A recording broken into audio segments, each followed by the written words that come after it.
It is my pleasure now to turn things over to Dr. Bianca Mobius-Clune, who is our director of our National Climate and Soil Health Initiative.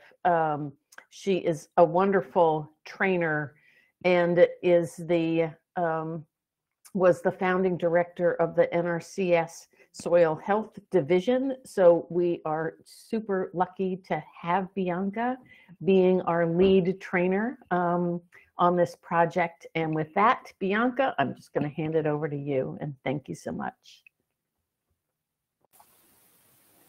Thank you, Chris. And hello, everybody. I'm really excited to see you all and to see that so many of you have made it. I'm hoping that this will be engaging and curiosity building and gives you a lot of questions, and most of all makes you inspired to learn more about soil health. I heard from one person as I was coming in that you were a total beginner, and so I want to say welcome. And all of those who are really kind of experts on soil health already that may be here, welcome. I will try to talk to all of you, and there will be some things that may go over your head, and there will be some things that may be boring. I'll try to not make it boring though. I bring a lot of excitement about soil health, and you will probably notice that. One of the funny things about this computer is I will not be able to see you while I present. So I'm going to go ahead and Chris, Beth, if there's anything, if you can't hear me, something's getting garbled, if there's questions from the audience I should address, please alert me because I can't see while I'm presenting. So we will do that. I will launch into it. So I like to start with something like this, right? The path to a stronger agriculture is under our feet. I would, if I were in a room with you all, I'd say, okay, everybody raise their hand if you think daily about the entirety of all of what's underneath your feet, as in the soil. And I think few people would probably raise their hands because there's this whole world underfoot, and we don't very often think about it. We think of soil as the surface that we're walking on, or maybe not even think of it at all, right?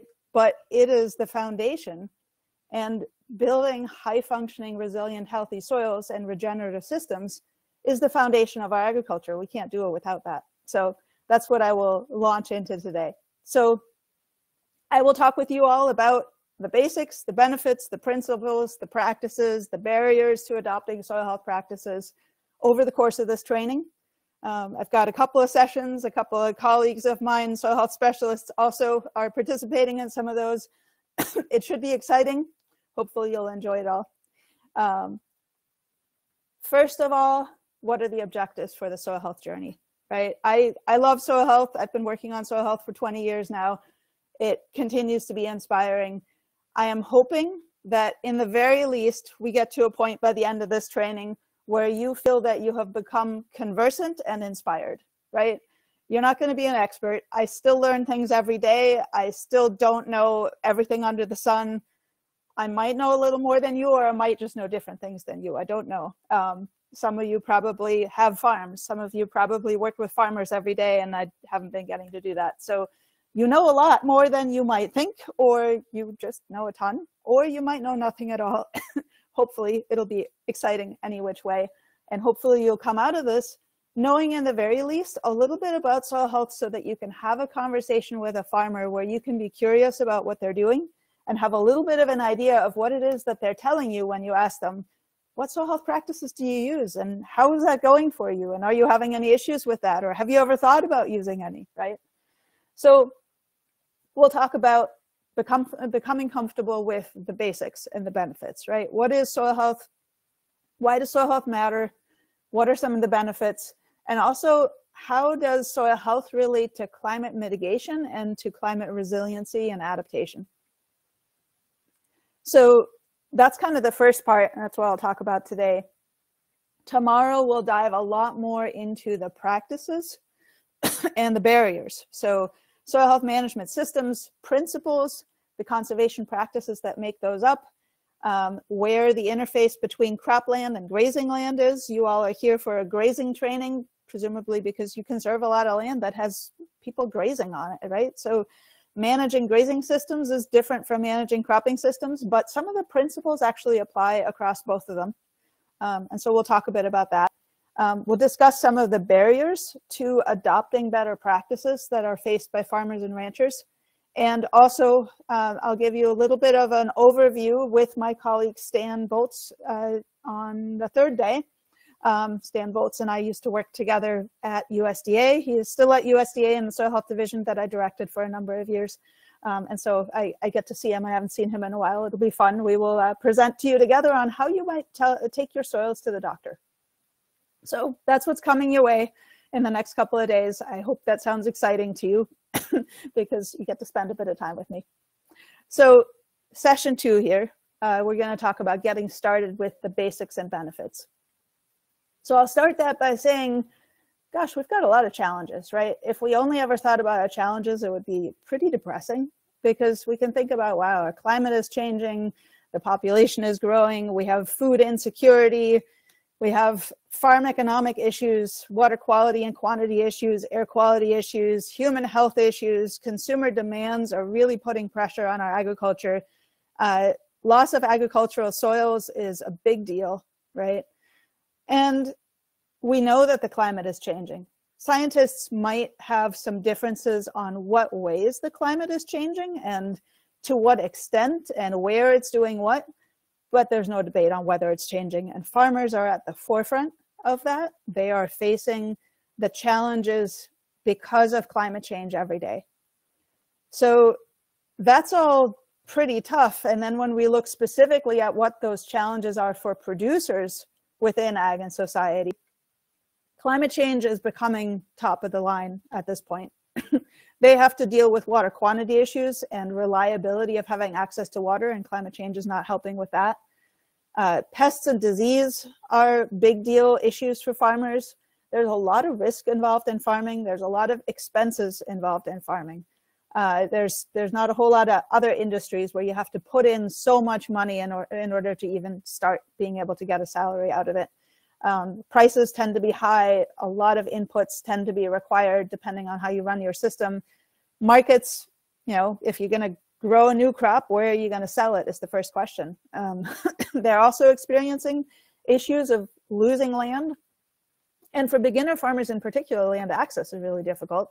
And they're trying to meet consumer demands. And so that might mean that they have pressure to grow things that they would rather not grow, but that's where the market is, right? So that's a lot of challenges. And sometimes we get pretty demoralized when we're just thinking of all the challenges. And so I want to bring a light point to this and say, well, a lot of what I just talked about, all of those challenges for agriculture, for society as a whole, for farmers, soil health is a really bright spot for all that. Healthy soils are a win-win solution that contribute to just about every single one of those points that we just talked about. It's not going to be the only solution. It's not a silver bullet. It's never that simple. But soil health, changing our systems so that we are growing in ways that make our soils healthier, that make them function better in the ways that we're going to talk about, is a really exciting solution.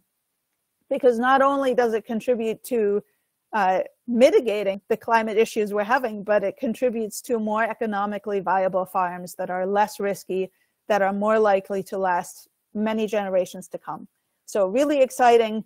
And these pictures here are literally what we see when we compare either across the fence line or across the road from each other or the same soil type in the same county. You can see here dark soils that are looking really nice like this one, and this one, gosh, you're going to start recognizing this. You know, it looks like there's a lot of rutting. It looks like the soil is falling apart.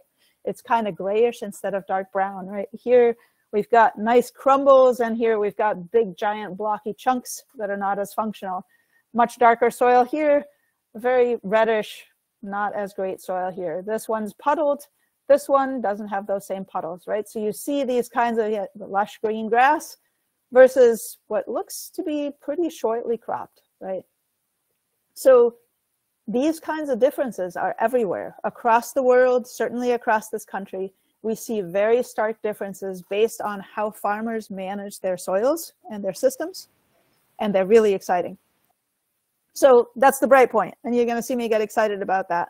Now, these are not new ideas. Actually, the founder of NRCS, the Natural Resources Conservation Service, which was formerly also the Soil Conservation Service, Hugh Hammond Bennett, back in 1943 said, if we are bold in our thinking, courageous in accepting new ideas, and willing to work with instead of against our land, we shall find in conservation farming an avenue to the greatest food production the world has ever known.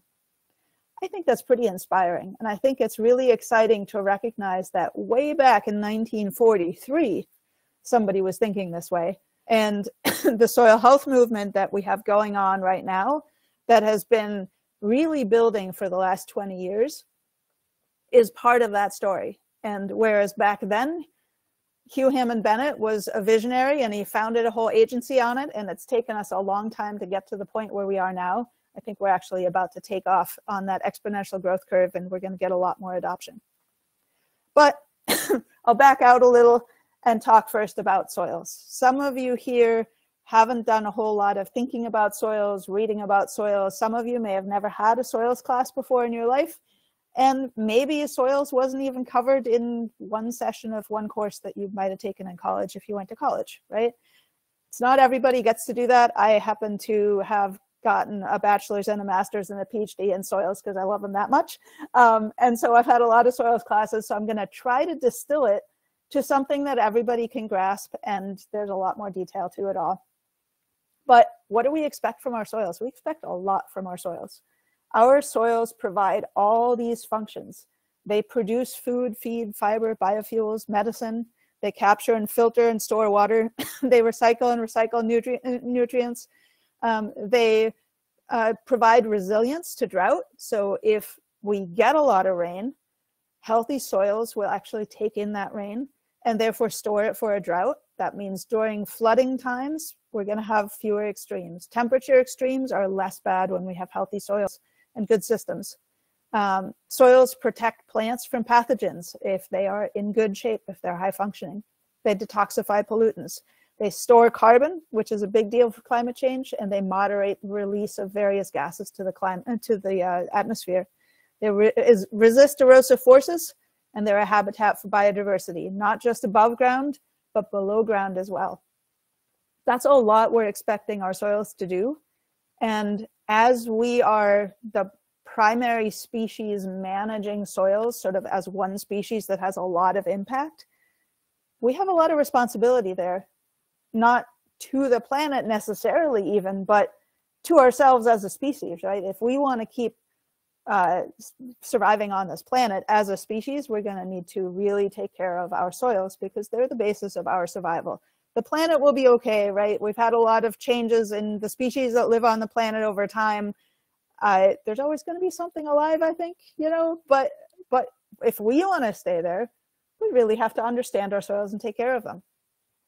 So in a nutshell, what's so special about soil and its health is that soil is an interface and a foundation.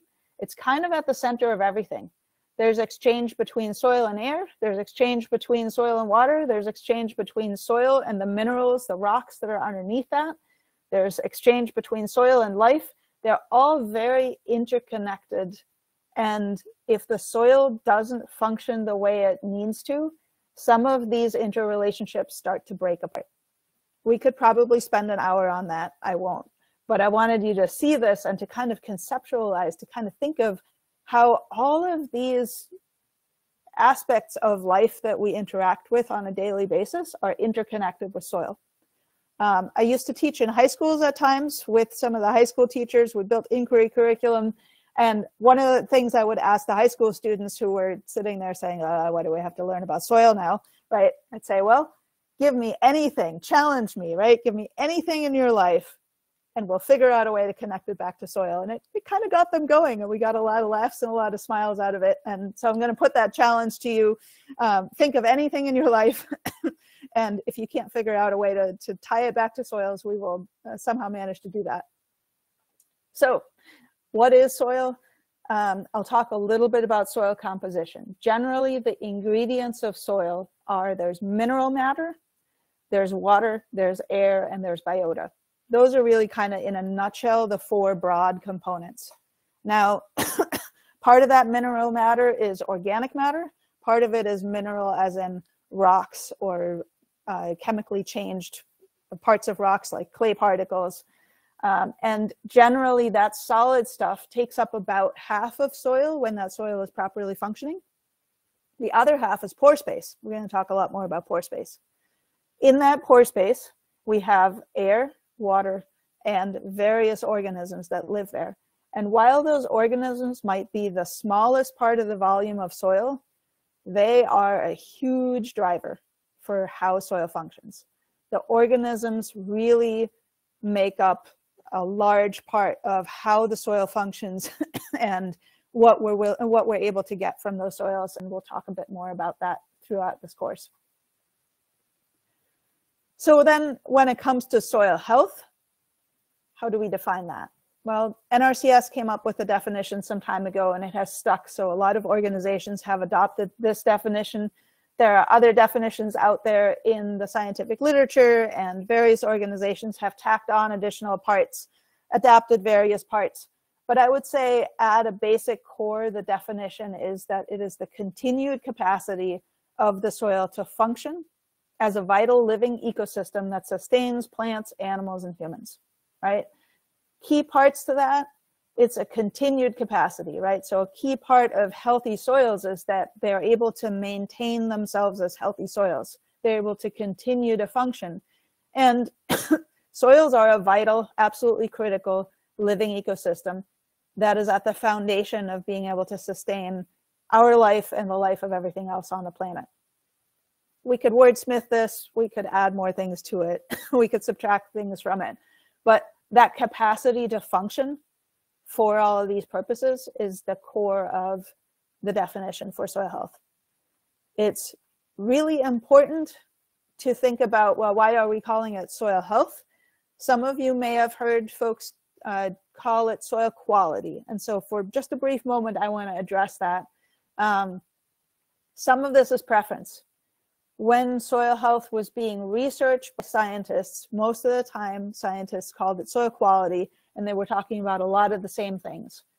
One of the aspects of quality, soil quality, is also inherent qualities. There are a lot of different soil types across this country, and they are inherently different in a way that people can't change. If your soil is made from sand, that can't be changed by people. If your soil is on sedimentary rock, we can't change that. If your soil is in a dry climate versus in a wet climate, cool climate, warm climate, we can't change that. Those are inherent soil properties that drive the quality of the soil as sort of an inherent thing. But soil health are the dynamic properties that we're referring to here. So it's very much like human health, where we can say, well, you know, you came with whatever genetics you came with, but do you exercise? Do you have a good diet? Do you keep yourself emotionally healthy and your work life balanced with your home life, right? All of these things are aspects of human health. And for soil, health is very much about that dynamic ability for our human management to change the functioning of the soil. Healthy soils are managed in a way that has a huge impact on how soils function in this big agro-ecosystem that they're in. And so that's a key component about soil health versus soil quality, kind of having both the inherent and the dynamic, whereas soil health, we're really referring to the health of that soil based on human management. The other key thing is that producers, farmers and ranchers really relate better to soil health. They're dealing with living things all the time. Health is something that every person can relate to because we're familiar with our own health. And so when we started using soil health instead of soil quality, the discourse started to change and more people started to really take an interest. And so I think that's part of why soil health is stuck. There are still some scientists that would prefer quality, but that's okay. Soil health is a really great way to refer to it for farmers. So what about that function, right? One of the things I want to share with you here is that soils are made of all these mineral particles with pore space in between. And those particles get aggregated by biological life forms that are interacting with each other, interacting with organic materials that they eat, and that they then do stuff with, like put out various different glues. And those stick aggregates together. And what that means is that healthy soils have really good aggregation, and that aggregation really defines soil function. We have small pores that tend to hold a lot of water, like a sponge. We have large pores that are really great for immediately draining soil so that air comes back in, right? So a rainstorm happens, water moves into the soil. Well, how does the air get back in? It's because the water moves downward. It gets gravitationally pulled out of that soil, and the air moves in, and now you've got aerated soils again. When you don't have large pores, you don't get that effect. And so a soil stays saturated, and everything in the soil needs air too. They all need oxygen. There's a lot of living, breathing organisms in there that are using oxygen. So we really want those large pores so that we can drain that soil again after a big rainstorm. It's also where roots can first push through. So soils with nice large pores can really take in roots that are pushing through and really proliferating. And then there's those intermediate pores. Those tend to hold a fair bit of water. They can kind of hold on to that water, but that water is very easily accessible to the organisms and the plants that are growing there. So there's a lot going on in here. And one of the things I like to say is an aggregate is kind of like a house. It's that house below the ground. It's that house that all of the organisms that we're going to talk about are living in. There's a huge megacity down there. So if you're thinking about soils, one of the great ways to think about soils is you're standing on top of a megacity, and that megacity is filled with billions of organisms, and literally a handful of soil has more organisms in it than there are people on Earth.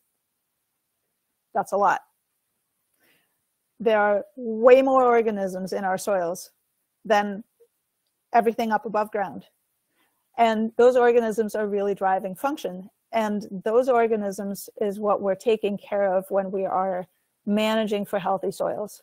So this is kind of a fun way to encapsulate it, right? The interesting stuff is going on in all those empty spaces. If we get an earthquake and the house falls apart, well, guess what? Now we no longer have that habitat. We no longer have the kitchen that we like to cook in. Maybe the fridge got smashed, right? We no longer have our dining room. We don't have our room that we're working out of that gives us our income. All of the organisms down below need their house, their aggregates. So if we go damaging those aggregates in really highly significant ways, well, guess what? Some of those organisms can't withstand that. They're not going to be able to live and proliferate and really do well, and that's going to have an impact on soil function. So that's my house analogy. I kind of enjoy it because I think it's something that everybody can relate to. So we've talked quite a bit already about the soil food web, all those organisms that are down there, and I wanted to give you a little bit more perspective on that food web. There's a lot going on in soils. Next time you're walking out on a lawn or on an agricultural field or through the woods, just take a moment and visualize that huge network of all of these organisms, that soil food web that's below your feet. There's plant roots down there, and those plant roots and the organic matter that comes off of the plant roots and any organic matter from above that gets pulled down in by earthworms, that's all being drawn into the soil, and that feeds bacteria, it feeds fungi, it feeds nematodes, and all of those lower level organisms then feed even higher level organisms, all the way to where a bird might get the worm back out, or the beetle or whatever. There's animals burrowing in the soil that are eating all those organisms. There's a lot going on down there. Like I said, a megacity. Now, one really key part to all this is I want to point to this red square around the sun and our photosynthesizers, our plants here. The way that we feed everyone below ground originally is with sun energy, because it's the sun's energy that drives photosynthesis, and photosynthesis is able to take CO2 out of the air, and that's what puts food below the soil surface. That's how everything below the ground is able to get the energy and the nutrients that they need. They can't do it without the sun. They can't do it without photosynthesis, which means that, guess what? When you harvest your corn in September, October, November, and there's nothing growing there until you plant more corn that's very tiny and not really putting out a whole lot until May, June, when it starts to kind of take off. That's a lot of months of starvation, really. And yes, there's organic matter that stays below the ground, but we're going to be talking about soil health principles, and they're all around taking care of these organisms and making sure that they get the sun's energy through the photosynthesizers, through our plants, in the form of carbon and all of the stuff that gets bound up with the carbon. So this is a really critical component to managing for healthy soils, is that we are in effect taking the sun's energy and putting it in the ground so that we can feed all those organisms that drive soil function. So let's see. Going back, zooming back out a little, right? There's all these organisms that build the structure. What do we get from that structure? I would say if anybody asked me what is the most important indicator of soil health, what's the one thing you might measure? A lot of people will say total organic matter. I actually really like aggregate stability. And some of my colleagues will back me up on that. Aggregates are so critical, and they're sort of the integrator, right? If you don't have enough carbon, if you don't have enough biological activity, you're not going to get good aggregation. If you have good aggregation, when it rains, that water's going to go in. It's not going to run off. If those aggregates fall apart, all those large pores are lost. That soil is not going to be able to act like the sponge here. That soil is going to act more like a sealed surface, a roof, and it's going to take all that water off. Now, we don't want our water to get into our house, but in the case of organisms, they actually do want all that water to go in, right? This is the difference, right? We as people, we like to stay dry, but those organisms, they want access to that water. And so we're trying to make sure that when it rains, the water goes in. If we get good infiltration, it goes in, it soaks into every single one of these little sponges, these little aggregates here, and that then gets stored so that when it doesn't rain for 3 weeks, guess what? There's still some water there in the soil. Those plants are still going to have access to it. Those microbes are still going to have access to it. On the other hand, on the right here, if you have a degraded soil that is crusting, that is eroding, when it rains, a lot of that water runs off. And so we get flooding, we get water pollution, we get sediment clouding up our streams and having an impact on our fish populations. But we don't get that water going in. And so now when we have the same drought, this soil right here, that drought is going to have a major impact on those plants because the water simply wasn't stored when there was water to be had. So that's one example of how soils become much more resilient when we manage them well, or when we have a natural system where all of the principles are in place that we're going to talk about. And we're going to get that function, and we're going to get that resilience of the system.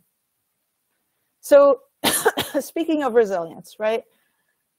I would say most of our soils have lost considerable function. Most of the soils that we as people have managed, right? In natural ecosystems, they kind of take care of themselves. But so much of our land is managed either in crop production or in grazing production. And we're going to talk about the differences between those and what's special about grazing and what all of the approaches of management are that degrade soils and how they can be built up or maintained. Of our managed land, though, most of our soils have lost a lot of their function. And we see the root cause of that being the problem, and that root cause is we've lost soil function, right? And so that creates all sorts of problems for society. So resilience, resistance, a little bit of terminology to talk about. If you have a soil that is at 100% capacity for its functioning, and there's some disturbance that happens, whether that's tillage, whether that's a storm event, or whatever that may be, there's a disturbance event. If that soil has high resistance, it's just going to keep on functioning exactly the way it was. It's not, we're not going to put it down. It's going to be just fine. However, if it has low resistance, its level of function is going to drop to some fraction of the percentage of its capacity to function that it had previously. If that soil has high resilience, it's going to recover from that disturbance and it's going to be back up to regular function. Healthy soils have generally have fairly high resistance, maybe not complete resistance to everything, but they generally have high resistance. And healthy soils have that capacity to recover, so they have high resilience. When we have a soil that has low resistance and low resilience, we're not going to get that function back. And especially for those of you from some of the southwestern climates who have land in rangelands, we have a lot of low resistance, low resilience kind of soils out there, where once they are seriously damaged, it's really difficult to bring them back. There are soils that are rangeland soils with used to be native species that got majorly damaged by human management, that still 50, 100 years later, they're just not the same as what they were, and nobody has figured out how to bring them back. There are some soils out there like that, and they're a big challenge, even soil health wise, in terms of how do you manage them, how do you bring them back. But a lot of our soils, if we change management, we can actually turn them around to being high resilient soils, and we can get their function back up, and that's really encouraging. So how do you know that you've got a soil that is of poor health? One of the things I would love for you all to get out of this training, if you're not already able to see this, is when you next go on a farm walk, when you're out there making sure that nothing's getting developed, also take a look at the soils. And you can look for things like, do you see ponding and rutting? Do you see that when somebody has recently tilled their soils, there's giant clods coming out? And I'm talking about hand-sized, head-sized clods, even bigger than that, right? When you get clods like that, it's a sign that the soils are not healthy. They're not supposed to do that. If you see crusting on the surface and cracking, that's a sign that soil function has been lost. If you see crusting like this after a soil has been plowed and tilled and disced, and now you've had one rainstorm and the soils melt apart into a crusty mess with every dimple where a raindrop hit visible, that's not a good sign, folks. That means that the aggregate stability is abysmally low, and those soils are falling apart as soon as they're hit by a raindrop, right? If you have giant clods like this in a field, if you put a spade in the ground and what you dig up is horizontal layers that are cracking like this, that means you've got a sign of compaction. So there are lots of ways, right? Poor growth. If you walk out on a pasture and it feels hard under your feet, and you've got all these areas where there's really not much growing, even if cattle have been off that pasture for quite a while, and everything is really mowed down just right to the crown, that's a sign that there's soil health problems and that there's poor grazing practices going on out there. So there are lots of ways to tell, and hopefully by the time that you get out of this course, you'll be able to identify some of those, and you'll be able to ask the farmer some questions, like things like, do you tend to get a lot of disease pressure? Do you tend to get a lot of pest pressure? What are you noticing about your yields? Are they staying the same? Are they declining? Are you finding that you're spending about the same on inputs every year? Are the costs increasing on a per pound basis? Or are you actually finding that you're needing to add more pesticides, more fertilizers, more water in order to get the same yields? All of those kinds of issues are signs that soils are not functioning that they should be, and that there's opportunities for improving soil health. Here's a couple more images of soil function loss. You'll seriously see things like buried tractors out there, and that's an expensive piece of equipment right there. I would not want that to be my tractor. And clearly this farmer went out when the soils were too wet, but also these soils they didn't have the strength, the ability to hold that kind of weight, partly because their aggregates were no longer stuck together in a nice solid sort of way. You shouldn't be seeing this kind of cracking. You shouldn't be seeing this kind of runoff.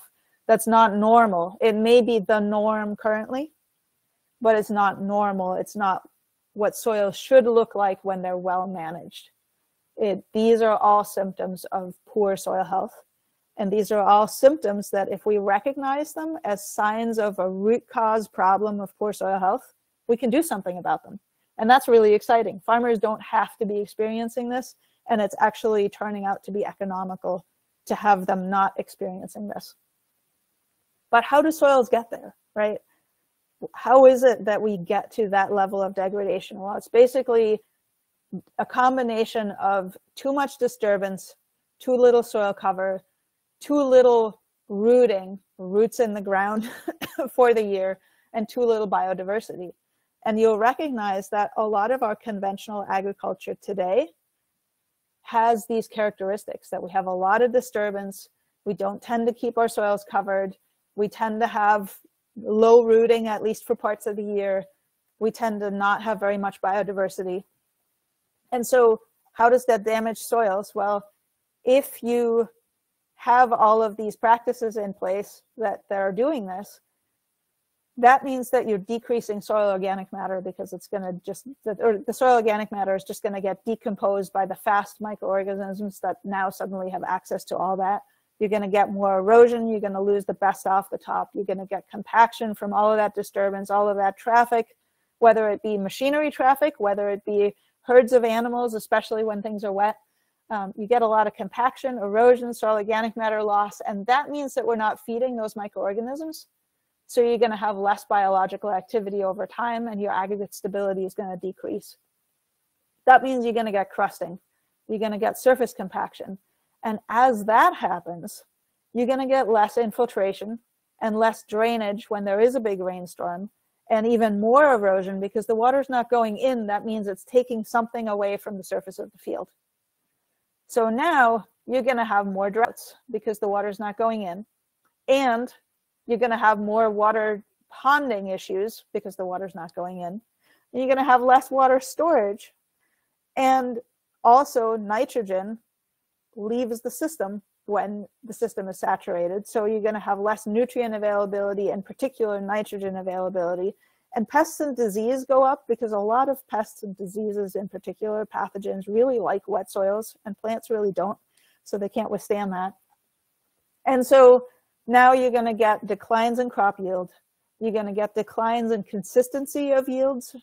You're going to have farm economic viability issues. And while in this country, there's not a very direct link between our crop production and hunger, there is across the rest of the planet. And hunger and malnutrition are really serious issues across the globe, and they're very much linked to soil health issues. So that's the spiral, right? The more of all of this happens, the more you keep turning this downward spiral and getting to really degraded soils that are going to cause all of these issues for agriculture, for society, for our farmers. So that's what we want to turn around. The really exciting thing is it's possible to turn around. And not only that, but it's possible to turn around in a lot of climates in several years. 3 to 5 years, you can turn things around. Now, we've been damaging our soils for at least 100 years at this point. And so it's going to take a bit of time. It's going to take a bit of investment to bring our soils back. Also, in drier climates, it's particularly difficult. So when you start thinking about southwestern climates, huge rangelands that have been degraded for quite some time, it's really difficult to turn that around in 3 to 5 years. And Stan Boltz may talk about that in his session tomorrow a bit. But in the parts of our country where we have sufficient water, or at least a fair bit of water, there's a lot that we can actually do. And we can start comparisons like this, where we can take a soil like this and turn it into soil that looks like this. Here's the excuse me, the difference between a cover crop field, and you can see how clean that water is that is running off. There's not as much water that runs off when you have a cover crop. And on the other hand, really muddy water leaving rills in the field where you don't have a cover crop. Or out west, where it's less a rain erosion issue, you might have a dust storm erosion issue. If the soil is bare, whether it's from overgrazing and grass plants just not really coming back, or whether it's from cropping and tillage, if you've got bare soils, they're going to blow away. Whereas if you have nicely covered soils, they're nicely covered and protected, and you can still grow a crop in that residue and things will do better.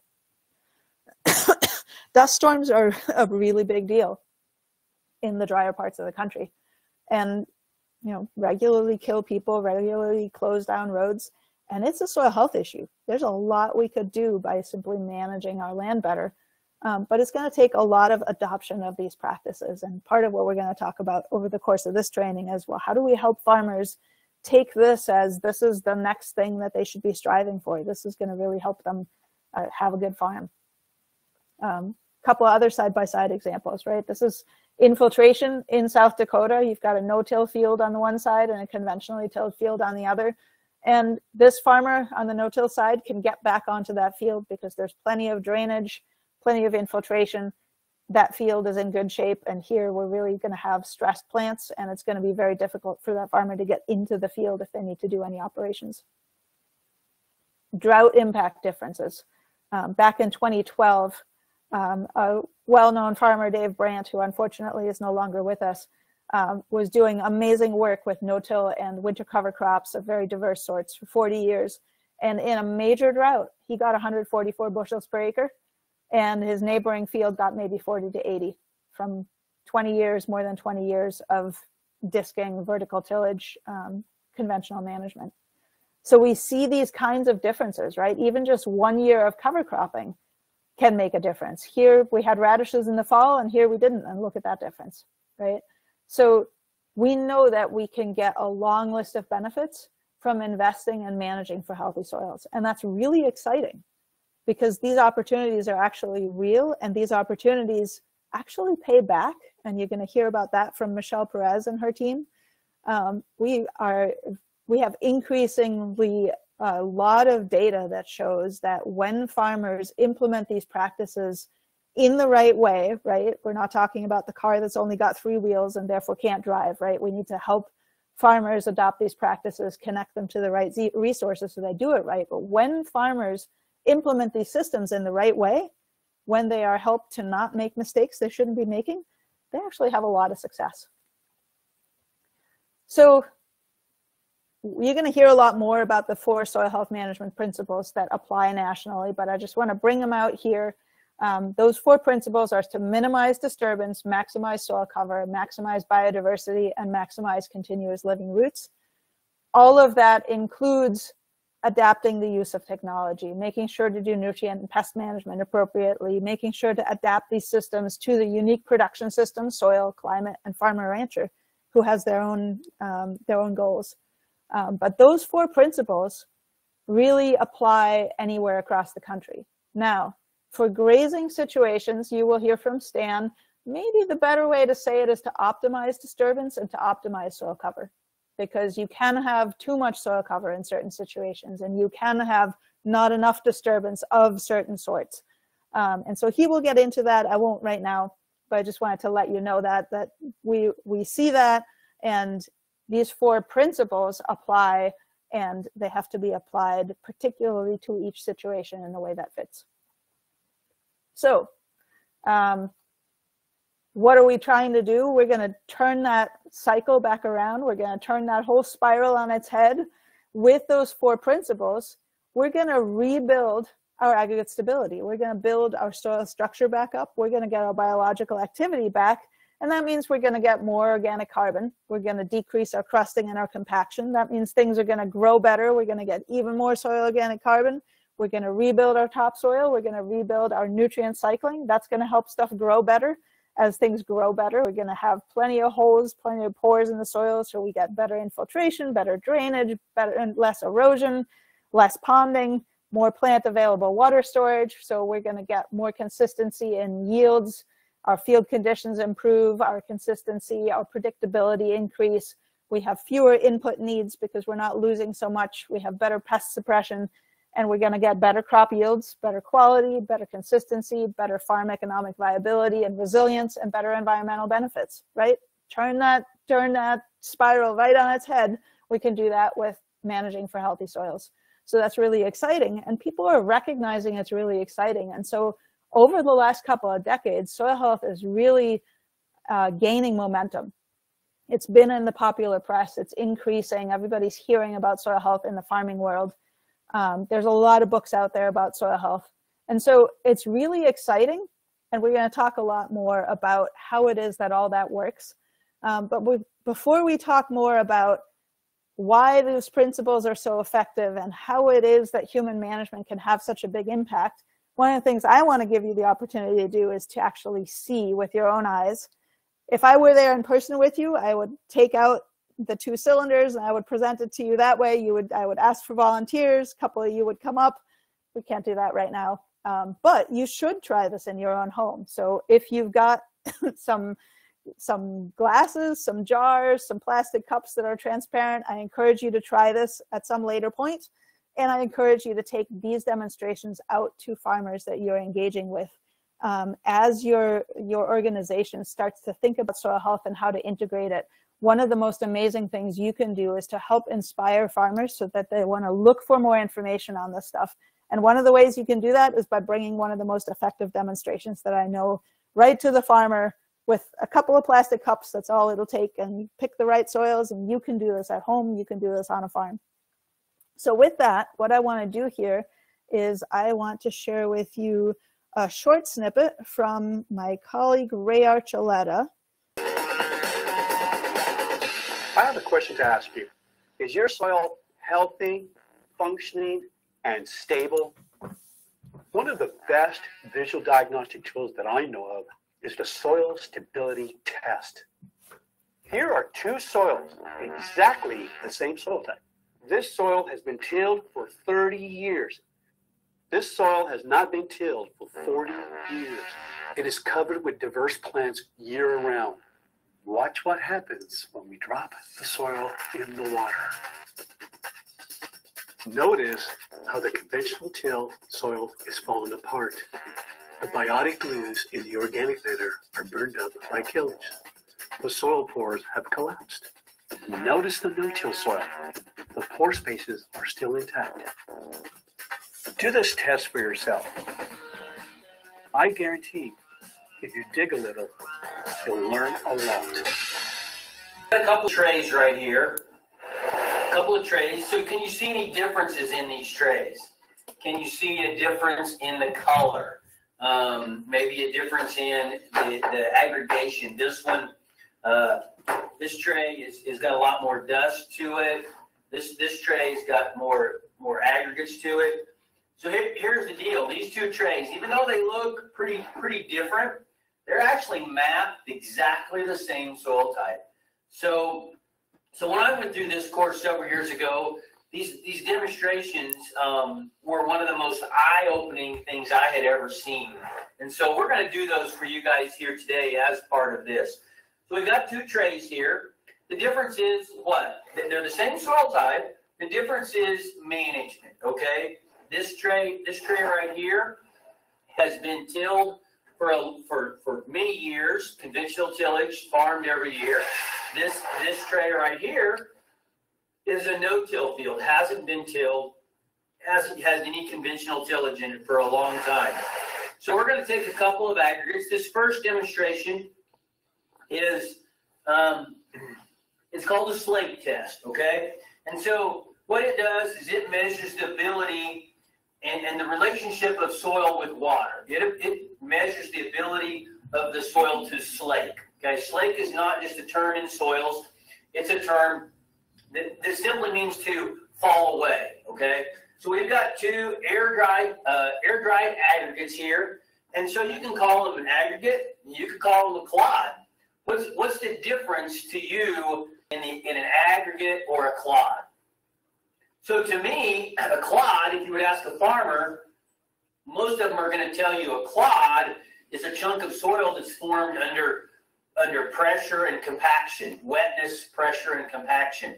Whereas an aggregate is a chunk of soil, the same soil, sand, silt, and clay, a little organic matter, but it's a chunk of soil that's made up of natural processes from biology and roots, and you'll learn more about that as we go. But again, two air-dried aggregates. One comes from a long-term tilled soil. One comes from a no-tilled soil. Map the same soil type. We've got a couple of cylinders here. We're just going to set them in. And maybe we're going to set them in there. And now as the water soaks in, you can see the air bubbles coming out. So we know the water's soaking in. But already you can start to see some differences occurring. You can see the water. You can see the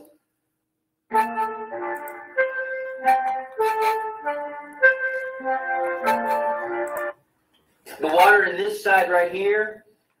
See the individual particles of sand, silt, and clay. are beginning to break loose. As that water soaks in, those individual particles are falling apart. They're breaking loose off of there. So again, we'll just watch it for a couple of minutes here. So now think about this. These are the same soil type, mapped the same. Imagine now this field, is it going to be more susceptible or less susceptible to erosion compared to this field? Okay, huge differences there. Yet, map the same soil type, same hydrologic group, everything else is the same. And so we'll just watch that for a couple of minutes here, again, as the water's soaking in. So you'll learn as you go through this course, you'll learn that it's the biology that creates the glues that holds that soil together. The biology is what creates the secretions in the soil. The roots create those exudates that you'll learn about that hold that soil together. And in a few minutes, you'll see this is just going to be completely gone, okay? And as that's going, we'll kind of start talking about our next demonstration here. We'll just let that continue to fall. You can see the clarity of the water. So think about water quality downstream from this field compared to this field. This one's just completely clear, isn't it? As opposed to this one. And it's just going to continue. As that water soaks in, it creates pressure, and those individual particles of sand, silt, and clay that make up that clod begin to break and begin to fall away. Okay? So now, as we go to our next demonstration, we'll continue to let that react a little bit. So our next demonstration is an infiltration demonstration. So what part of the soil does water actually infiltrate through? If I was going to pour water on this table right here, if I pour water on that table, did the water soak through that table? It didn't, did it? What would I have to do to this table to get water to soak through it? I'd have to drill holes in it, wouldn't I? I'd have to put holes in the table. The soil is the same way. Water can't go through a solid like this table, and if the soil is solid, the water can't go through the soil. So it has to have pore spaces in the soil for the water to go through. And so if we have a soil that in the presence of water, and think about it, this is just water soaking into this aggregate. It's not water pounding on the surface of the field. It's not water rushing across the field. If we add a little bit of disturbance, a little bit of motion, look how much, just a little bit of motion, look how much more movement we get from that soil as compared to this one.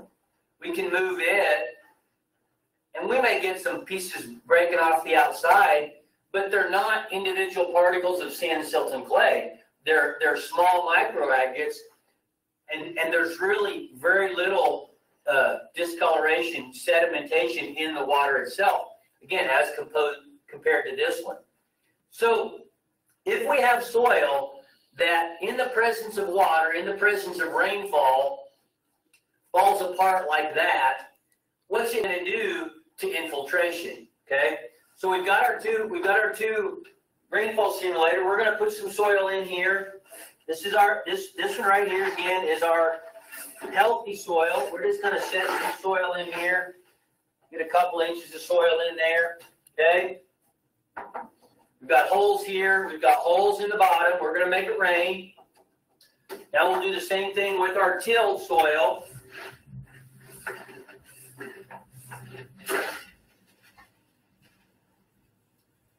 We're really close here. Put a little fines around the outside just to make sure we don't have any preferential flow. Okay? So one of the things that people talk about doing tillage, you know, when I grew up on a farm, I was taught we had to till the soil to get seed bed.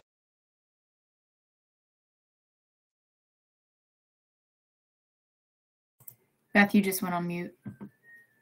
Containers right here. How much compaction is in this cylinder right now? Virtually none, right? Because you saw me, I just fluxed that soil in there, no compaction. So now we're going to make it rain. And again, as we make it rain and watch this demonstration, think about aggregate stability. That's the term that you're going to learn as you go through this course.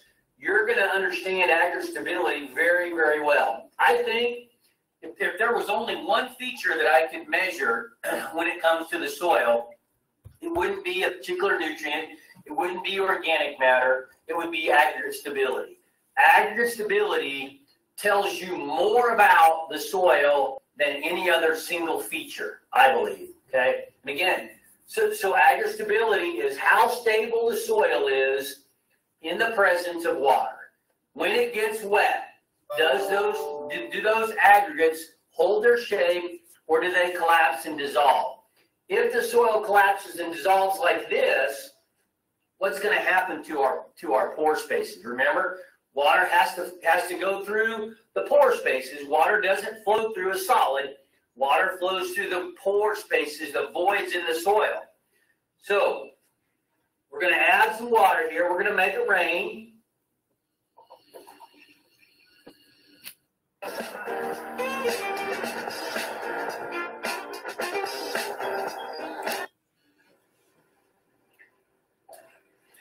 You can see it raining through there. So as the water, as it begins to rain in these little demonstration cylinders, so this one right here, this is our healthy soil again. The water's running through it almost as fast as it rains, isn't it? Because why?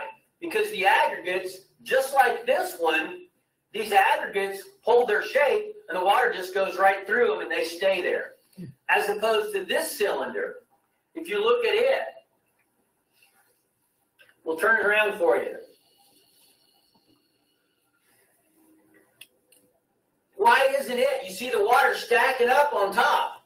Because just like this soil right here, as it rains, those soil particles, those small aggregates collapse and dissolve, sealing the surface of the soil over. Even though we had just tilled this, we had just fluffed it up, there was no compaction in it because this cylinder of soil did not have any good aggregate stability. Thank you.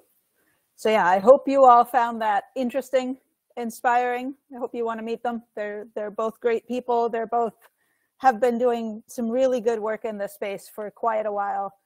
And I find those videos to be particularly helpful. And I'm hoping that you all can picture yourself potentially doing those demonstrations in the future.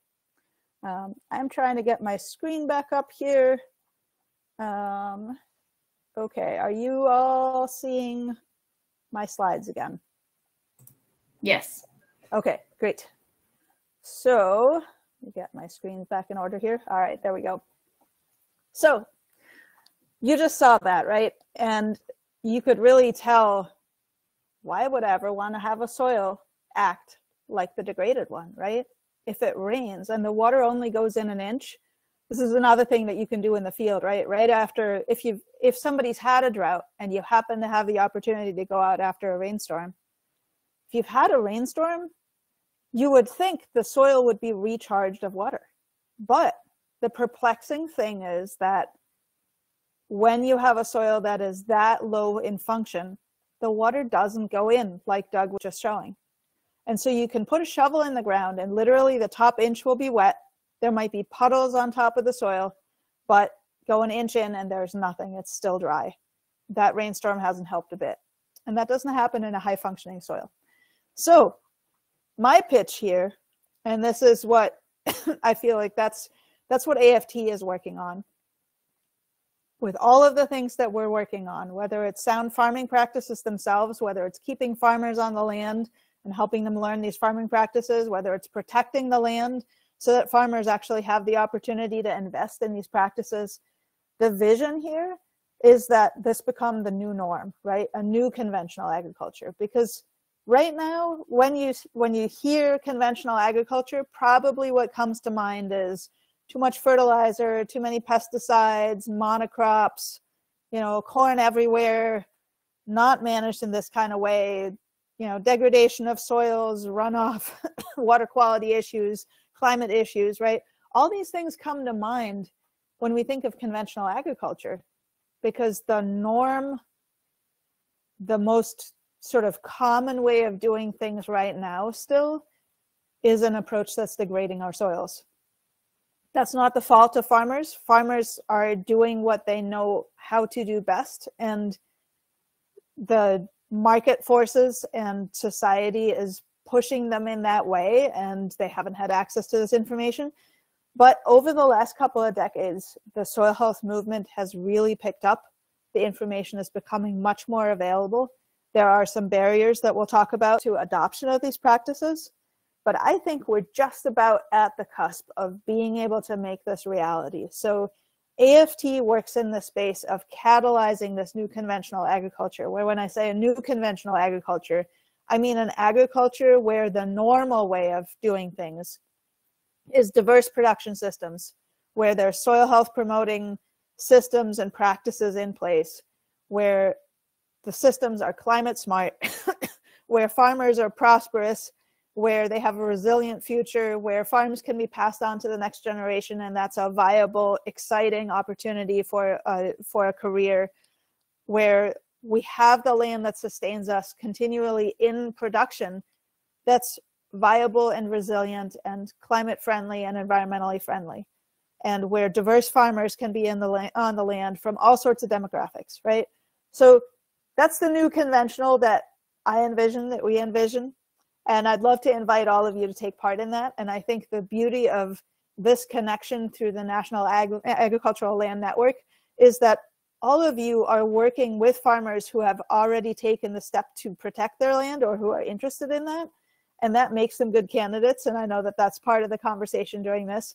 And that means they all, and therefore you all, can be part of creating this new conventional agriculture that we can all catalyze together. So I'm hoping that that sticks with you. I'm hoping that that's an inspiring vision. And I want to give you more context to that, because there's a lot that we can do, right? In terms of scaling up these systems, if we work through influencers like you all here, right? Each of you has a community of people that you reach. If we work through influencers like you, we can really grow and scale up the adoption of these practices. If we work system-wide to build capacity for this kind of adoption, right? Through making financial assistance available, making technical assistance available, building the bridges between organizations like yours and those partners who can provide that technical assistance. These are all ways of scaling up. We're really working to reach broader audiences, right? Underserved producers, diverse farming systems, because these principles apply in any kind of system, whether it's a crop production system, a grazing system, reaching non-operating landowners where a lot of land is rental land, reaching innovators so that we can pull them in to be influencers, and then continuing to work at the innovation front. There's a lot that is known right now, but there's a lot of things that still need to be figured out. And so whether we're talking about integrating more perennials, whether that's through grazing or through agroforestry or other aspects, whether we're talking about integration of biochar as one of the practices in that tool chest of practices that we're going to use for soil health, building decision support tools so that policymakers, farmers, farm advisors have the tools they need to help us build this space of a new conventional agriculture. And in terms of addressing the climate issues, right, building resilience and building soil carbon and reducing emissions so that we can stabilize our climate. There's a couple of tools. We're not going to, in this training, dive into them, but for example, the COMET suite of tools is available to anybody for free. It's managed by Colorado State University and USDA. And COMET, the Carbon Management and Emissions Tool, is basically an integrated web-based platform that helps quantify greenhouse gas benefits of various of these soil health practices that you're about to learn about.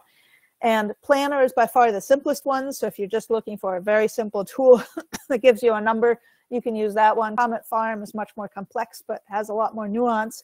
You can really work with a farmer. I'm not myself familiar with energy, but there's that also. So there's a lot of tools out there, and we have access to that on our Farmland Information Center.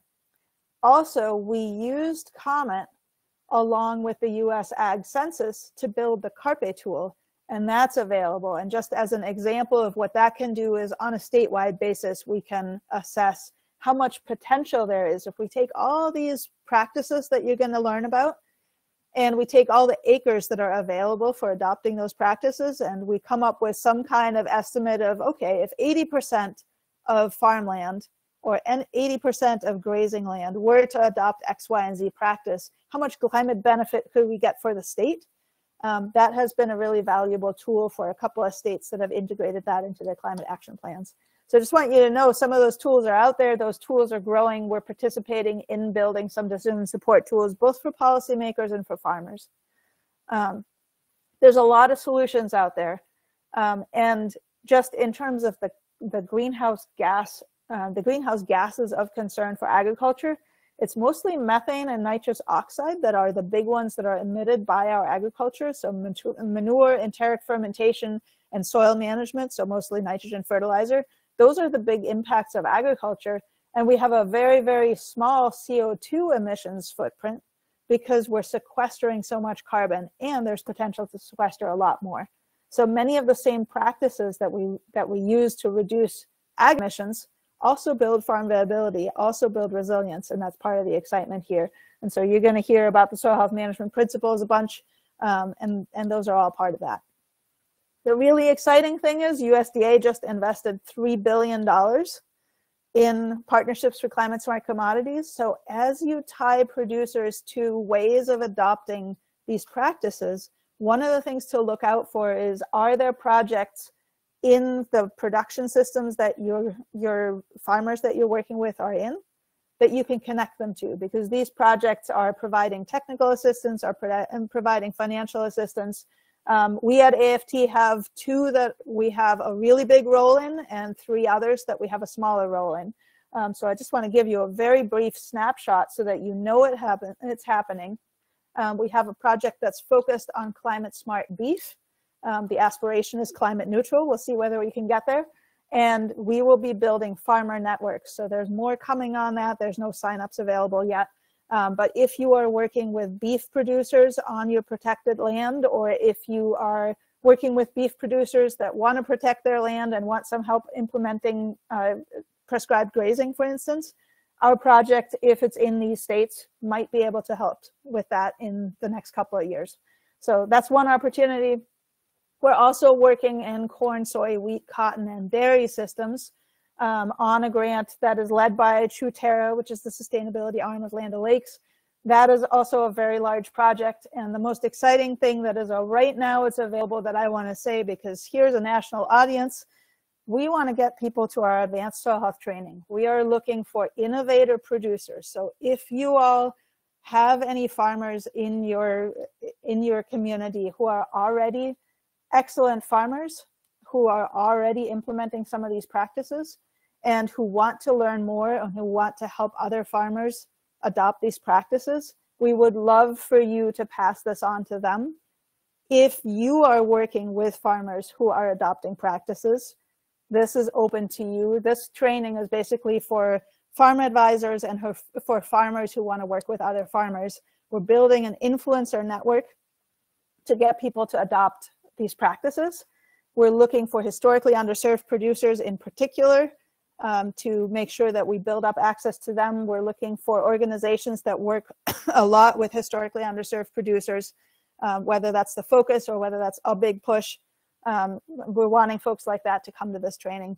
And we hope to really actually build up adoption of these practices on 7 million acres, 7,500 producers across the whole project. So big impact coming, and we're hoping that this project and all of these projects lead to a lot more impact after the ends of those projects. So I think the scale up to this new conventional agriculture is really actually happening, which is very exciting. So with that, I'm going to stop. I'm sure that you all have questions. I would love to have some question and answer time, some discussion time. I'd love to hear from you what your takeaways are from what I've just presented, what your questions are. Do you see healthy soils? Do you see poor soils in your communities? Do you have innovative farmers that you think would be excited to take part in a training like this? Do you have insights on local examples you would use as you increase awareness out there? And what other questions do you have? So I'm going to open it up and I will answer any questions that I can.